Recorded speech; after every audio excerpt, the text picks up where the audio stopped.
ఏమో. అన్నయ్య, నీకు ఎంత పనున్నా ఒక్కరోజు భటుల్ని పంపించు, నువ్వు మాత్రం భోజనానికి నా ఇంటికి రా, ప్రేమతో నేను వండి పెడతానంది యమున.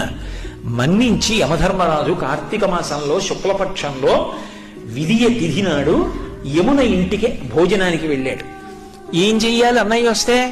పరమ ప్రేమతో చిన్నప్పుడు అన్నయ్య ఏం తినేవాడో, ఏదంటే ఇష్టమో ఆ మాటలు చెప్తూ, కబుర్లు చెప్తూ, ఇంకొంచెం తిననయ్యా, ఇంకొంచెం తిననయ్యా అంటూ అన్నయ్యకి ప్రేమగా వడ్డించింది. తిన్నాడు. ఏం కావాలమ్మా నీకు అని అడిగాడు. మరి దేవతా సంబంధం కదూ, వరం ఇవ్వాలి. ఆవిడ మనందరి కోసం ఓ వరం అడిగింది. అన్నయ్య, ఇది జ్ఞాపకం పెట్టుకుని ఈ తిథి నాడు ఏ అన్నయ్యని, ఏ తమ్ముణ్ణైనా సరే, ఏ అక్క అయినా, ఏ చెల్లైనా ఇంటికి పిలిచి అన్నం పెడితే ఆ అన్నం తిన్నందుకు ఆ అన్నకి కానీ తమ్ముడికి కానీ అపమృత్యు దోషం లేకుండా చెయ్యన్నయ్యా. తప్పకుండా ఇస్తానమ్మా అన్నాడు.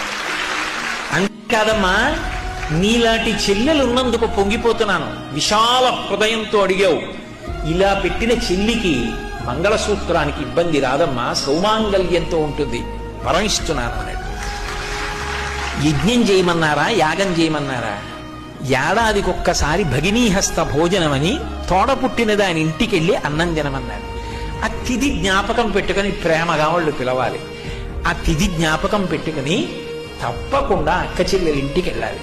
అది లేని నాడు మీరెంతమంది అండి అంటే, నాకు అక్క ఉంది, నాకు చెల్లుంది అని చెప్పుకుని మాత్రం ఉపయోగమే ఉంటుంది. ఒక్కసారి ఆ పిలుపు రావాలి, దానికోసమే వెళ్ళాలి, ఆ ప్రేమతోనే పెట్టాలి, ఆ ప్రేమతో తిని రావాలి. ఆ అనుబంధాలు మిగిలిన ప్రాణులకు లేవు.